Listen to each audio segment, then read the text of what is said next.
Welcome to All Grill.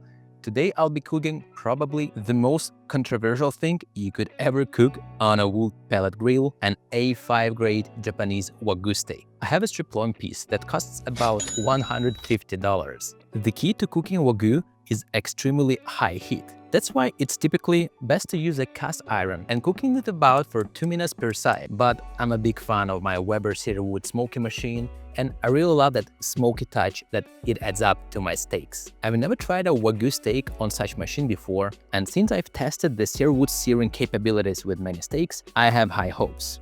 Let's cook it together, and at the end of the video, I'll share my genuine reaction on whether I wasted my $150 or not. Before we start, season the steak with a coarse salt and let it sit for 30 minutes.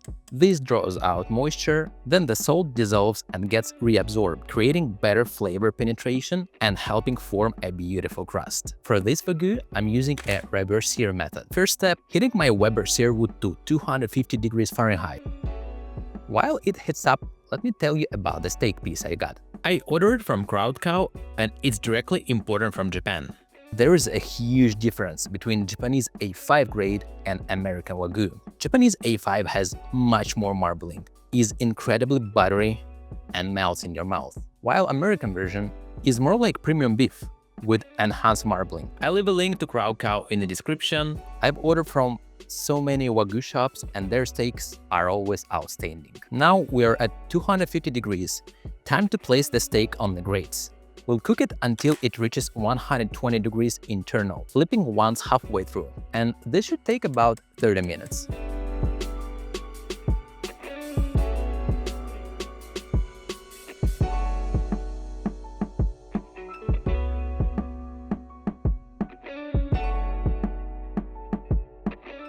Perfect.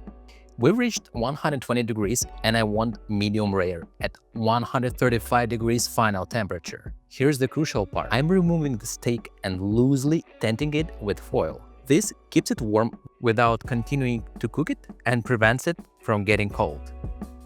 Meanwhile, I'm switching to manual mode on my Weber Searwood app and cranking it to level 10. This will get up to 500 degrees for good searing. Once we hit the temperature, it's searing time.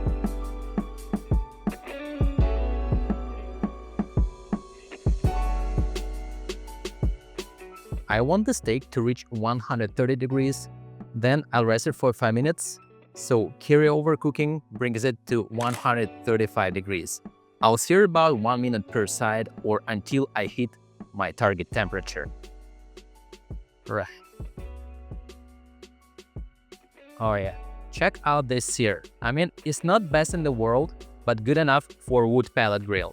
However, I can already see some limitations, and if you're planning to cook Wagyu on the pellet grill, I highly recommend getting a griddle attachment. It would create a much better crust. That's what I'm doing after this video, and I'll leave a link in the description so you can order one as well for Weber Searwood or different type of grill. Time to pull it off and let it rest for 5 minutes.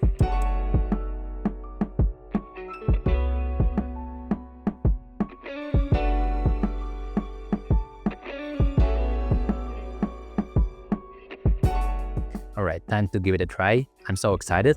Let's see how the steak turned out first.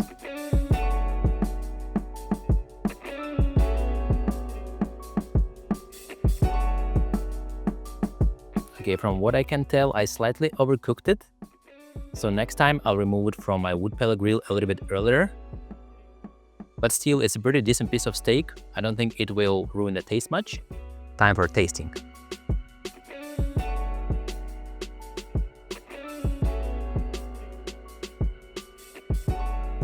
You know what, besides it's slightly overcooked, it still melts in the mouth, just simply because this piece of steak is so good.